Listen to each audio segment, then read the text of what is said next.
नमस्कार, help India में आपका स्वागत है दोस्तों। तो आज हम बात करेंगे दोस्तों कि लोन के बारे में।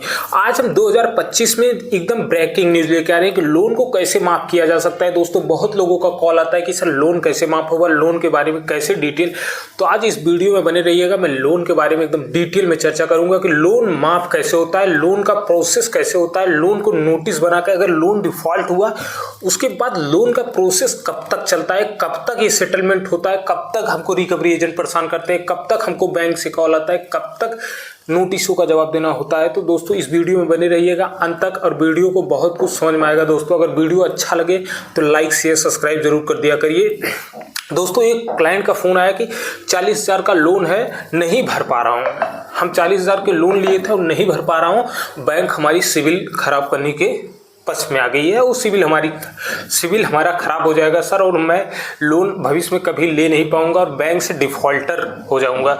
तो दोस्तों इस लोन को सेटलमेंट देखिए, अगर 40,000 का लोन लिए हो या 50,000 का लोन लिए हो या 50 रुपये का बैंक से लोन लिए, अगर आप उसको पे नहीं टाइम टू पे नहीं करेंगे, मतलब टाइम पे, जैसे ईएमआई 30 को या 3 को बनती है, महीने के 3 तारीख को ईएमआई बनती है, अगर 3 तारीख को अगर आप ईएमआई नहीं देते हैं तो आपका अगर 10 दिन भी, अगर 1 महीने भी हुआ तो बैंक से सिविल खराब होना तय हो जाएगा।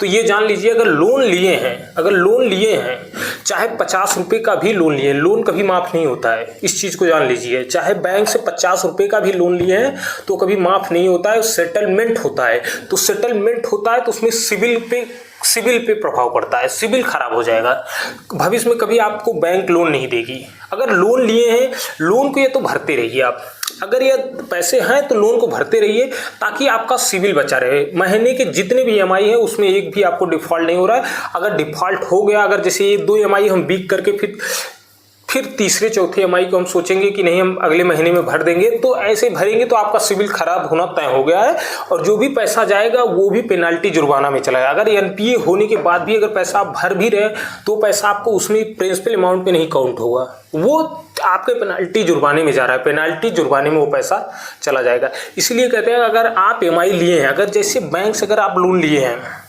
तो आप सही समय पे सही ईएमआई पे करें। नहीं कर पा रहे हैं तो आप, अगर एक भी ईएमआई डिफॉल्ट होती है तो आप बैंक को इन्फॉर्मेशन करें, उसके लिए इंटीमेशन लेटर होता है या प्रायर नोटिस होता है, उसको बैंक को डालिए। अगर नहीं आपके पास, आप नहीं बना सकते हैं या नहीं बनवा सकते हैं तो आप हमसे संपर्क करके आप हमसे बनवा सकते हैं।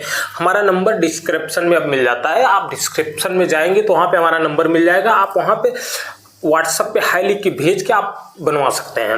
उसको बनवा के उसको बैंक को इन्फॉर्मेशन कर दीजिए। पैसा नहीं है वो कोई अलग बात है, और आप बैंक को इन्फॉर्मेशन ना करें ये भी अलग बात है, क्योंकि पैसा होना जरूरी नहीं है। बैंक को इन्फॉर्मेशन करना होता है कि हाँ हमारे पास पैसा नहीं है, तो उसके लिए एक इंटीमेशन लेटर होता है, या उसकी हिंदी में बोले तो प्रायर नोटिस, उसको आप बैंक को ईमेल कर दीजिए। इसके बाद वो नोटिस से भेजेंगे, नोटिस आएगा रिकॉल का, डिमांड का, आर्बिट्रेशन का, पेमेंट एंड सेटलमेंट 25 का, सरफेसी का, डीएम साहब का, 13/4 का, 13/2 का, ये सब नोटिस की कोई प्रक्रिया होने के बाद है, जब बैंक को लगेगा कि अब ये नहीं देने वाला है, सही तरीके से अब पैसा नहीं दे पाए, जब पूरे हाथ पैर मारने के बाद अगर आप पैसा नहीं दे पा रहे तो बैंक ऑफर करने लगती है, वहां पे तब सेटलमेंट का ऑफर आता है, तब सेटलमेंट हो सकता है। ये बोलो कि कुछ लोगों का कॉल आता है कि सर नहीं हमको सेटलमेंट ही करना है, अभी सेटलमेंट करना है, अगले महीने में हमको सेटलमेंट करना है, तो ऐसे किसी बहकाए में आके या किसी को भी पैसा दे के तो ऐसा सेटलमेंट नहीं होता है कभी बैंक से। इस चीज को ध्यान रखिएगा, कभी भी कोई बोले कि मैं इतने दिन में सेटलमेंट करवा दूंगा तो ऐसा कुछ नहीं होता। हाँ, प्रोसेस करने के बाद वो सेटलमेंट की प्रक्रिया हो सकती है, वो भी हो सकती है, हो जाएगी उसमें।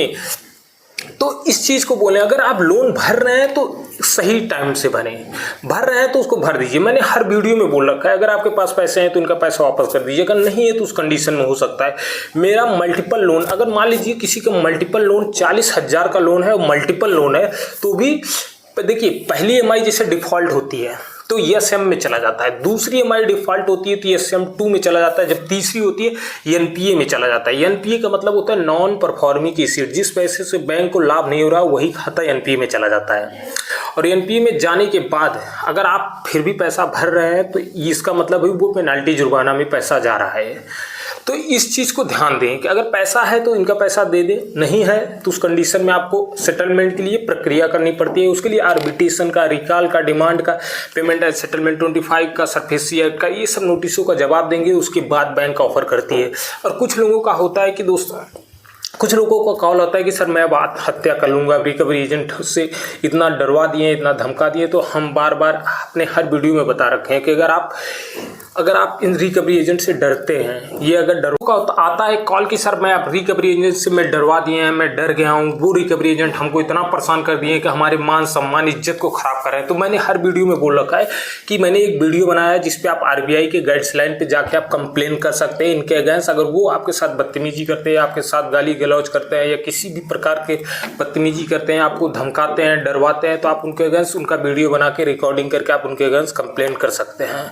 तो दोस्तों कोई भी नोटिस हो, जैसे नोटिस आता है रिकॉल का, डिमांड का, आर्बिट्रेशन का, सरफेसी एक्ट का, 13/4 का, 13/2 का नोटिस, DM साहब का नोटिस, कोई भी नोटिस हो, आप हमारे पास भेज के वेरीफाई करा सकते हैं और हमसे बनवा भी सकते हैं। नोटिस को मैंने डिस्क्रिप्शन में नंबर डाल रखा है और नोटिसों के बारे में आप बात कर सकते हैं दोस्तों। और मैंने हर वीडियो में बोल रखा है।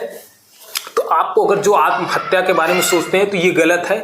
आपको ये नहीं सोचना है, क्योंकि लोन लेना कोई क्राइम की श्रेणी में नहीं आता, नहीं कोई अपराध है, नहीं तो आपके मान सम्मान के साथ कोई व्यवहार कर सकता है। हाँ, लोन लिए थे, आज परिस्थिति नहीं सही है, लोन नहीं भर पा रहा हूँ, तो इसके लिए मैं कोई क्राइम नहीं किया हूँ। हाँ, मैं बैंक को सेटलमेंट करने के लिए भी बोल रहा हूँ। अगर बैंक सेटलमेंट नहीं करती है तो उसके लिए आपको प्रक्रिया करनी पड़ती है, उसके बाद सेटलमेंट होता है। तो दोस्तों अब बात करेंगे कि जैसे फर्जी कोई फर्जी एडवोकेट बन के आपको ज्ञान दे रहा है, तो इससे भी सावधान रहें। और लोन लेकर, और कुछ लोगों का होता है कि सर मैंने लोन लेके शेयर मार्केट में पैसा लगा दिया है, तो इस चीज़ को भूल के गलती मत करें कि आप बैंक इसलिए पैसा नहीं दिए कि मैं शेयर मार्केट में लगा दिया हूँ, शेयर मार्केट से पैसा हमारा डूब गया है, अब हमको शेयर मार्केट से निकलेगा तो हम पैसा देंगे, तो ये भी एक गलत है। बैंक आपको इसलिए नहीं दिए कि आप शेयर मार्केट में पैसा जुआ खेल जाएं। बैंक आप इसलिए दिए पैसा कि आपको लोन को सेटलमेंट करना है, बैंक से शेयर का कोई मतलब नहीं है। आप पैसा लिए हैं, पैसा भरना है, तो ये चीज़ होता है। तो ये भी एक, और सेटलमेंट का कोई अगर नहीं कराता है तो वो NBFC कंपनी कराती है। सेटलमेंट जब भी होगा वो NBFC कंपनी ही करेगी। ये नहीं कि मैं किसी को पैसा दे दिया, वो बोले कि हम सेटलमेंट करवा देंगे। सेटलमेंट नहीं होता है, प्रक्रिया होती है, एक प्रक्रिया चलती है, लंबी प्रक्रिया चलेगी। चलने के बाद ऑफर आएगा, ऑफर आने के बाद सेटलमेंट का लेटर आता है। तो कभी भी अगर सेटलमेंट का लेटर आता है तो आप उसको वेरीफाई करा के जरूर सेटलमेंट करें। अगर आप बिना पूछे या खुद जानकार बन जा रहे हैं, सेटलमेंट सोचते हैं कि मैं ही खुद जान के दे दूंगा, तो ये रिकवरी एजेंट फर्जी भी बना देते हैं। फर्जी बना के आपको दे देंगे लेटर को, और बाद में पता चलेगा कि पैसा आपने किसी को और डाल दिया और पैसा नहीं गया, फिर आपको सेटलमेंट भी नहीं हुआ। अगर कभी भी आपको सेटलमेंट का लेटर आता है, आप हमसे भी वेरीफाई करवा सकते हैं। वेरीफाई करा के ही आप जब भी पैसा दें, आप सेटलमेंट लेटर को वेरीफाई कराने के बाद ही पैसा आप बैंक में डालें। और NPA, कुछ लोगों का दोस्तों है कि NPA के बाद, NPA कितने दिन बाद होता है, तो जान लीजिए NPA 90 दिन बाद होता है। NPA का मतलब होता है नॉन परफॉर्मिंग एसिड। NPA का मतलब होता है नॉन परफॉर्मिंग एसिड, जिसको 90 दिन बाद होता है। 90 दिन बाद होता है। सही प्रक्रिया करने के बाद ही सेटलमेंट होता है। ठीक है, अगर कोई भी अगर चाहता है कि मेरा सेटलमेंट हो, तो सेटलमेंट के लिए सही प्रक्रिया करनी पड़ेगी, सही गाइडलाइन होना चाहिए, सही नोटिसों का जवाब जाना चाहिए, उसके बाद सेटलमेंट का ऑफर आता है। इतने जल्दी सेटलमेंट का ऑफर नहीं आता है।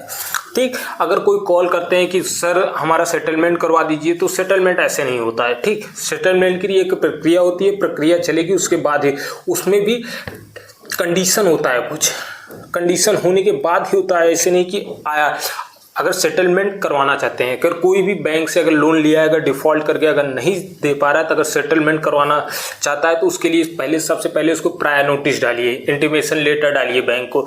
उसके बाद वहाँ से फिर कोई नोटिस से आएंगी, उसका जवाब देना होगा, चाहे आर्बिट्रेशन का है, चाहे रिकॉल का, चाहे डिमांड का, उसका आपको नोटिस का जवाब देंगे। फिर कोई नोटिस आएगा रिकॉल डिमांड का, फिर उसका भी जवाब देंगे, उसके बाद ही सेटलमेंट होता है। ये नहीं कि इसके पहले ही सेटलमेंट कर दिया जाए। तो दोस्तों, अगर कोई भी जानकारी चाहिए या कोई भी नोटिस बनवाना चाहे, रिकॉल का, डिमांड का, आर्बिट्रेशन का, पेमेंट एंड सेटलमेंट 25 का, DM साहब का, सरफेसी एक्ट का, 13/4 का, 13/2 का, कोई भी नोटिस अगर बनवाना चाहते हैं तो आप हमसे भी संपर्क कर सकते हैं। हमारे डिस्क्रिप्शन में नंबर डाल दिया गया है, और मैं अपनी बातों को यहीं पे समाप्त करता हूँ। जय हिंद, जय भारत।